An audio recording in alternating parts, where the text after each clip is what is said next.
Hello, everyone. We're going to talk about two dark horse cryptos that just recently caught my attention, and we're going to talk about the new IMF evil plan to destroy crypto, which will inevitably fail because all their other evil plans have failed also.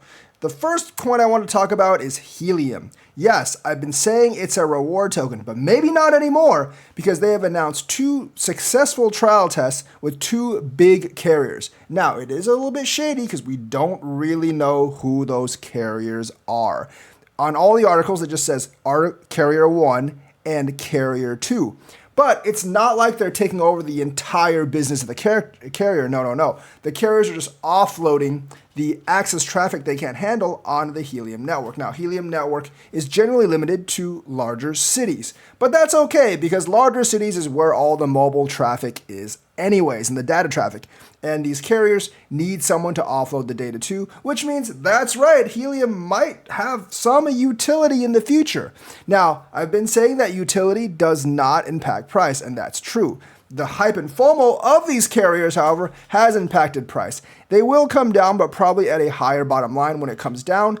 It's probably like decent to actually look at Helium as an investment because it has some forward-going progress, has some kind of future. Still wouldn't be too great about it, but they still are offering rewards and they might be able to offer more of them if they're making money from these carriers. So two big carriers, we don't know who they are, so it's a little shady, remember, but they actually do have some forward progress to have some kind of utility or some reason to exist maybe after rewards run out, and maybe they can just keep the rewards going for longer. So that's Helium. The second dark horse is PYTH. Yes, that is Solana's Oracle.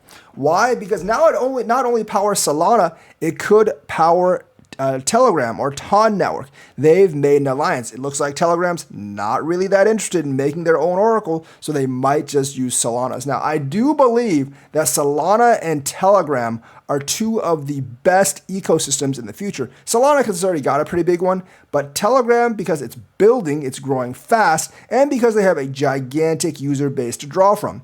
Telegram has 900 million users. That does not mean you're going to have 900 million DeFi users. However, even if like 2% of those makes 18 million DeFi users end up using TON, and I think that's a very, very achievable goal, given that TON is basically the favorite platform of many crypto companies that use as primary communications, I think we can achieve more than that. That would be one of the biggest ecosystems out there. You would have billions, if not trillions of dollars flowing through like every other week, and that's going to use the PYTH network. That will give it a boost in its competition against Chainlink. Now, let's remember, Chainlink is still used by Ethereum, the 900-pound gorilla in the room, but getting another potentially huge network to use you as a primary oracle does give you kind of like a leg to actually stand on. So now it's going to be Solana and TON. So I guess TON is not going to use Chainlink as their primary oracle. They're going to use PYTH. Both their CEOs came out and said, hey, we want to use PYTH and it's going to be kind of like the backbone of our price pingers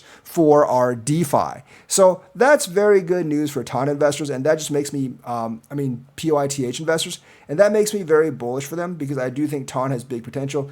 You guys already know that I think Solana has big potential. So I don't know if those two will overtake Ethereum. It'll take many, many years for them to do so, but they can definitely issue a big challenge. And plus, I think at least the TON network, even though some people have doubts about it, is going to expand wildly just because of the huge user base they can draw from and the capital they can draw from.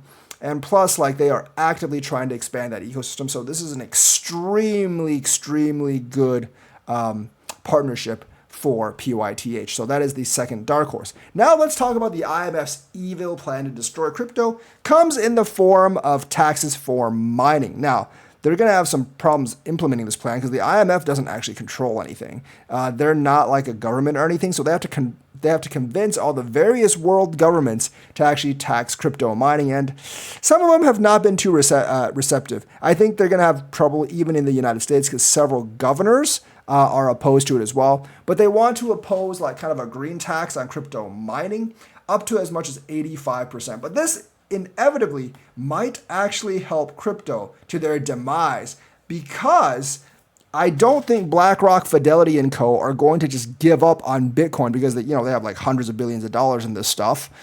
Just because the IMF is like, hey, we're going to impose a crypto mining tax. Oh, no, no, no. I think they're going to do their manipulation to cause Bitcoin to go even above what it would cost with the tax. Now, the mining tax could raise mining costs as much as 85%, and that is a lot.